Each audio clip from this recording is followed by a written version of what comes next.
உங்களுக்கு வந்து உடம்பு சரியில்ல, இல்ல சுகர் வந்துருச்சு அப்டின்னா, நான் சொல்ற இந்த ஒரு 5 விஷயத்த வந்து ஃபாலோ பண்ணுங்கங்க.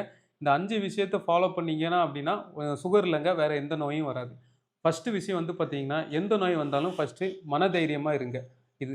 2வது வந்து பார்த்தீங்களா, நம்மகிட்ட வந்து யாராவது "உனக்கு சுகர் வந்துடுச்சா?" அப்டின்னு யாராவது கேட்டாங்கன்னா, அந்த மாரி ஆளுங்க கிட்ட பழக்கவழக்கத்த வச்சுக்காதீங்க. ஏன்னா, அவங்க உங்களுக்கு சுகர் வந்துருச்சா, சுகர் வந்துருச்சான்னு கேட்கும்போது, நமக்கு வந்து ஒரு செல்ஃப் கான்ஃபிடென்ட் அதாவது மனதைரியம் வந்து நமக்கு கொஞ்சம் உடைஞ்சு போகுறதுக்கு வாய்ப்பு நெறைய இருக்கும்.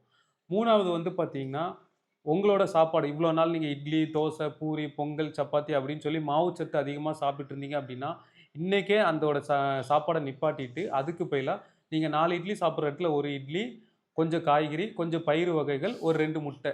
ஸோ இந்த மாரி ஒரு கலவையான மாவுச்சத்து கம்மியாவும், புரோட்டீன் சார்ந்த உணவுகள், வெஜிடபிள் சார்ந்த உணவுகள் அதிகமா வச்சு உங்களோட பிளேட்ட வந்து பேலன்ஸ்டு டயட்டா ஃபாலோ பண்ணுங்க. 4வது விஷயம், இந்த பேலன்ஸ்டு டயட்ன்னு சொன்னேன் பார்த்தீங்களா, இந்த பேலன்ஸ்டு டயட்ட வந்து உங்களுக்கு செஞ்சு குடுக்குறதுக்கு நீங்களா, இல்ல உங்க குடும்பத்தில ஒரு ஆளா, உங்களுக்கு ஒரு உதவியா இருக்கிற மாரி பார்த்துடுங்க. இந்த விஷயத்த நான் ஏன் சொல்றேன் அப்டின்னா, எனக்கும் சுகர் வந்த காலத்தில சாப்பாடு பேலன்ஸா வந்து செஞ்சு சாப்பிடுறதுக்கு ரொம்ப கஷ்டமா இருந்துச்சுங்க. அதனால தான் நான் இந்த விஷயத்த சொல்றேன். 5வது வந்து பார்த்தீங்கன்னா, காலையில எந்திரிச்சோனே ஒரு 1/2 மணி நேரம் நல்லா ஒரு வாக்கிங்.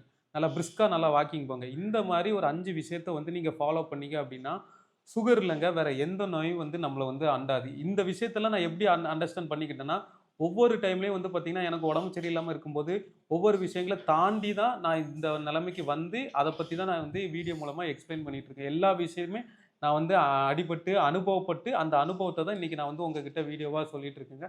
ஸோ இந்த மாரி நீங்க ஃபாலோ பண்ணீங்க அப்டின்னா, உங்க லைஃப் ஸ்டைல் வந்து நெறைய சேஞ்சஸ் இருக்குங்க. இதே மாரி யூஸ்ஃபுல்லான வீடியோக்கு என்ன ஒரு ஃபாலோ பண்ணுங்க. பாய்.